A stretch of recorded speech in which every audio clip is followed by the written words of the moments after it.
Hello दोस्तों, एक बार फिर से उपस्थित हो चुके हैं हम आज के इस वीडियो में। आज बात करने वाले हैं छंद की। छंद क्या होते हैं। तो हाई स्कूल के कोर्स में छंद की परिभाषा नहीं बताई जाती, लेकिन आज हम उपस्थित हुए हैं, आपको छंद की परिभाषा सहित बताएंगे कि छंद क्या है और आप कंफर्म करेंगे अपने नंबर। इसके पहले का वीडियो अब यदि आपने रस का नहीं देखा तो कृपया आई बटन पर क्लिक करें और जाएं जल्दी से देखें।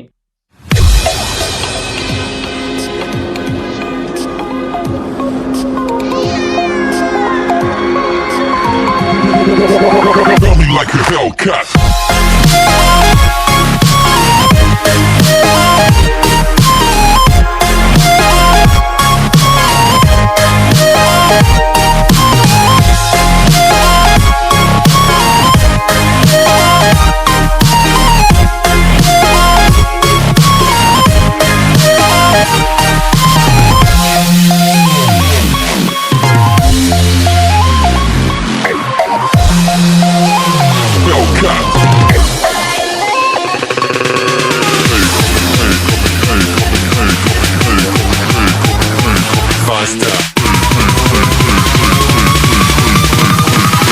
Running like a Hellcat.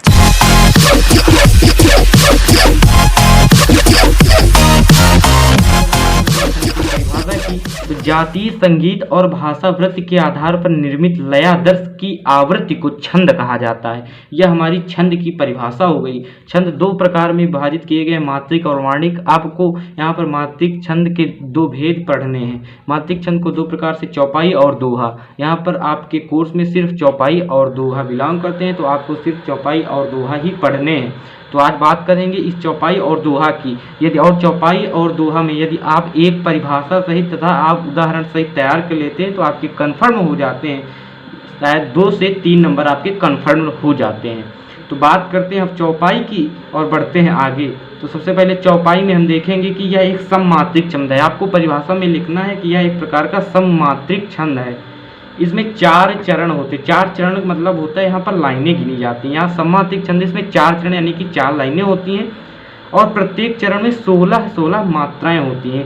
यहाँ पर आपको छंद में कुछ विशेष प्रकार का स्पष्टीकरण देना होता है। आपको स्पष्टीकरण भी हम करके बताएंगे। सबसे पहले देख लीजिए, यहाँ सममात्रिक छंद है, इसमें 4 चरण होते हैं, प्रत्येक चरण में 16 मात्राएं होती हैं। अब बात करते हैं उदाहरण की। तो सबसे पहले हम यहाँ पर एक उदाहरण लिख लेते हैं जो आपको याद करना है। वो आपको याद करना है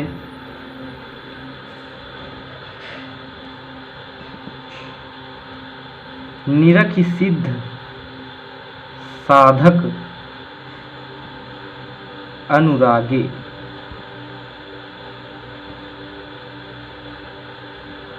सहज स्नेह सराहन लागे। इसके बाद दो यहाँ पर हमारी यानी 2 चरण पूरे हो चुके हैं। इसके बाद 2 चरण और।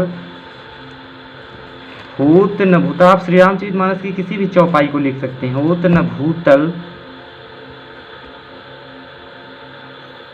भाव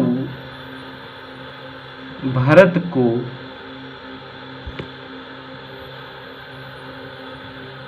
अचर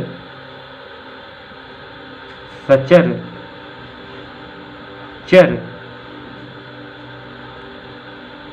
अचर करत को। आपको श्री रामचरितमानस की यदि कोई भी चौपाई याद है तो कृपया उसे लिख सकते हैं, नहीं तो हम यहाँ पर बता रहे हैं, आप इससे भी लिख सकते हैं। अब इसका स्पष्टीकरण यदि हम आपसे पूछें तो आप नीचे हेडिंग डालिए स्पष्टीकरण, और स्पष्टीकरण में आपको यही यहाँ पर ही उदाहरण और स्पष्टीकरण हेडिंग डाल सकते हैं। आप यहाँ पर हेडिंग डाल दीजिए उदाहरण एंड स्पष्टीकरण, आप ये हेडिंग डाल सकते हैं। इसके बाद आपको ये एग्जाम्पल लिख देना है। अब यहाँ पर हम किस प्रकार से इनके स्पष्टीकरण देते हैं। तो सबसे पहले जो छोटी मात्रा होती है उसको हम एक मात्रा लिखते हैं। तो यहाँ पर एक और एक, इसके बाद यहाँ पर भी एक, यहाँ पर हमने 2 मात्राएं देखी, यहाँ पर 2 मात्राएं होंगी। इसके बाद फिर एक, इसके बाद बड़ा है इसलिए यहाँ पर 2, ये 2 मात्रक का चिन्ह है, यानी कि जब इस प्रकार का चिन्ह बना हो तो आपको 2 गिनना है, यानी कि इसका मतलब है 2। और जब आप एक डैश आपको प्राप्त हो तो उसे आपको 1 गिनना है, जैसे इस प्रकार से 1।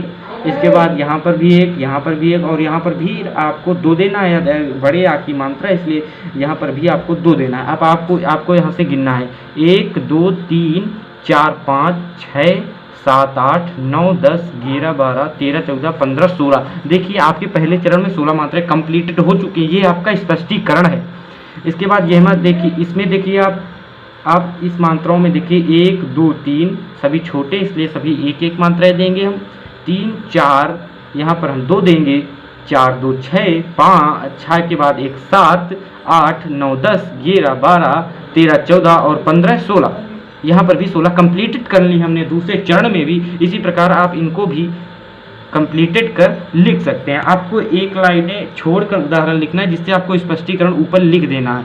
इसके बाद बात करते हैं दोहा की। तो दोहा एक अर्ध सममात्रिक छंद है। इसमें 4 चरण तो होते हैं, लेकिन इसमें थोड़ी कंडीशंस बदल जाती है। पहले और तीसरा जो चरण होता है उसमें 13 मात्राएं तथा दूसरा और जो चौथा चरण आपको प्राप्त होता है उसमें 11 मात्राएं होती है। आपके स्क्रीन पर कबीर दास के कई दोहे चल रहे होंगे और कई दोहे आपको याद भी होंगे, उन्हें भी आप लिख सकते हैं, कोई भी प्रॉब्लम आपको नहीं होगी। जैसे कस्तूरी कुंडल बसे आपको स्क्रीन पर देख लेना है और इन्हें तैयार कर लेना। स्पष्टीकरण आप जान चुके हैं। उसी प्रकार से यह छोटी मात्रा है तो आपको उसे 1 गिनना है और डैश के निशान से उसे चिन्हित करना है। यदि आपकी मात्रा बड़ी है तो आपको एक इस प्रकार से हमने जैसे बताया है इस प्रकार से व्यक्त करना है और उसे 2 मात्रें पढ़नी है। तो दोस्तों हम सब बात कर लेते हैं आपके जो काव्य है। काव्य में हाई स्कूल के जो छात्र हैं वह ध्यान दें कि तुलसीदास जी ने कुछ पंक्तियां आपके काव्य के रूप में लिखी हुई हैं जो आपके भी क्लास कोर्स काव्य में हैं। तो उसमें सबसे पहले जो दोहा लिखा हुआ हो वह शायद है कि उदित उदयगिरि मंच पर रघुवर बाल पतंग, बिकसे संत सरोज सब हर्षे लोचन भृंग। तो इसको भी आप उदाहरण बना सकते हैं और आप स्पष्टीकरण इसका भी दे सकते हैं। या सभी लोगों को हनुमान चालीसा याद रहता है, उसका भी आप लिख सकते हैं। श्री गुरु चरण सरोज रज निजमन मुकुर सुधार। लेकिन आपको ध्यान देनी कि 4 चौपाई यानी कि शुरू की जो 4 मात्राएं यानी 4 चरण होते हैं, 4 लाइनें होती हैं, वो आपको जरूर लिखना है। नहीं तो आप वही लिख लीजिए, उदित उदयगिरि मंच पर रघुवर बाल पतंग, बिकसे संत सरोज सब हर्षे लोचन भृंग। इसके बाद आपकी चौपाइयाँ चालू हो जाती हैं। आप अपने ही लेसन से चौपाई और दोनों के एग्जाम्पल्स याद कर सकते हैं। ये आपका दोहा होगा। इसके बाद से आपकी चौपाई चालू हो जाती है। नृपन केरी आशा निसिनासी, बचन नखत अवली न प्रकाशी।